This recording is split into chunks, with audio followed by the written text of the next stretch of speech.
आप सबको फिर से सप्रेम नमस्कार। मुखिया मुखसो चाहिए, खान पान कहूँ एक, पालई पोषई सकल अंग, तुलसी सहित विवेक। तुलसीदास जी कहते हैं कि किसी भी समूह का मुखिया या परिवार का मुखिया यानी मुंह के समान होना चाहिए। मुख शरीर के सभी अंगों के लिए एक साथ खाता पीता है, लेकिन उस भोजन से वो शरीर के सभी अंगों का पालन पोषण करता है। उसी प्रकार मुखिया को भी बुद्धिमानी और विवेक के साथ सभी सदस्यों का ध्यान रखना चाहिए और सबका समान रूप से पोषण करना चाहिए। गोकुलपुर गांव की शान थी सेठ नंदलाल की पुरानी भव्य हवेली। यह हवेली सिर्फ ईंट पत्थर का ढांचा नहीं थी, बल्कि लगभग 40 लोगों के एक विशाल संयुक्त परिवार का संसार थी।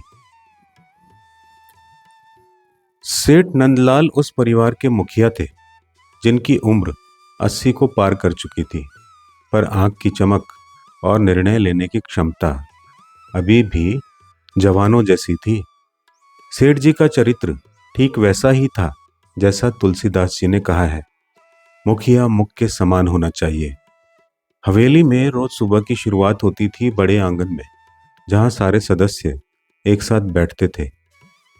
यहाँ सेठ जी बिना भेदभाव के सबकी बात सुनते थे, चाहे वो उनके बड़े बेटे के व्यवसाय की समस्या हो या सबसे छोटे बहू की रसोई की छोटी सी उलझन। सेठ जी का बड़ा बेटा रमेश गांव के बाहर की फैक्ट्री संभालता था। रमेश मेहनती था, पर थोड़ा अहंकारी।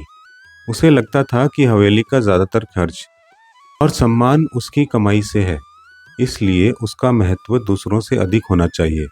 एक दिन रमेश ने अपने पिता से कहा, पिताजी, अब आप थक गए हैं, हवेली के खर्चों को देखिए। मेरी कमाई सबसे अधिक है, फिर भी आप सबको समान हिस्सा देते हैं।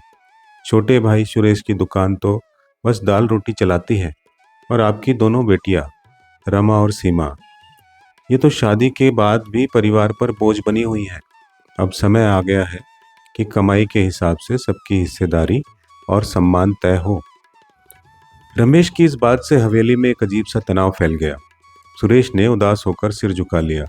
बेटियां भी अपमानित महसूस करने लगी। सेठ नंदलाल ने गहरी सांस ली।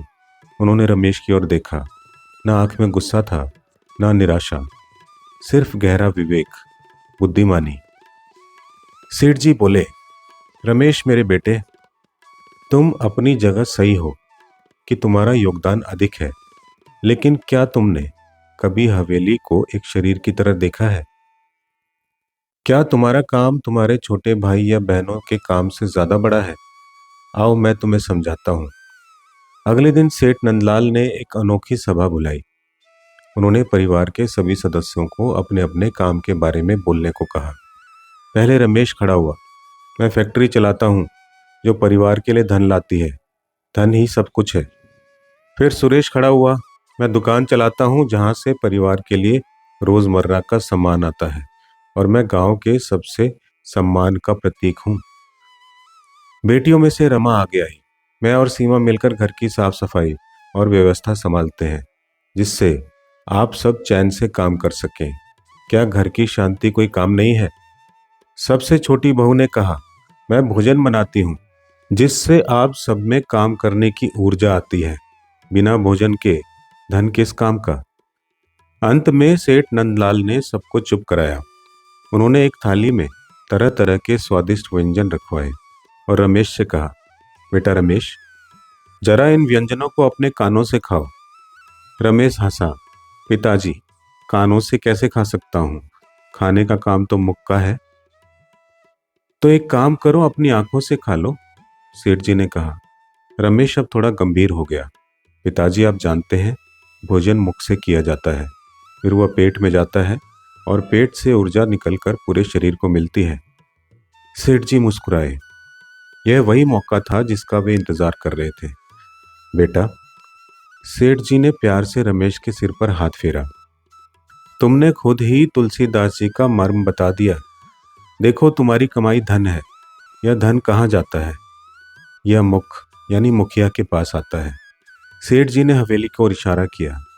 यह हवेली का मुखिया जो है, जो बिना भेदभाव के तुम्हारी कमाई से सुरेश की दुकान का हिसाब भी करता है रमा और सीमा की ज़रूरतें भी पूरी करता है और तुम्हारी पत्नी को रसोई के लिए राशन भी देता है।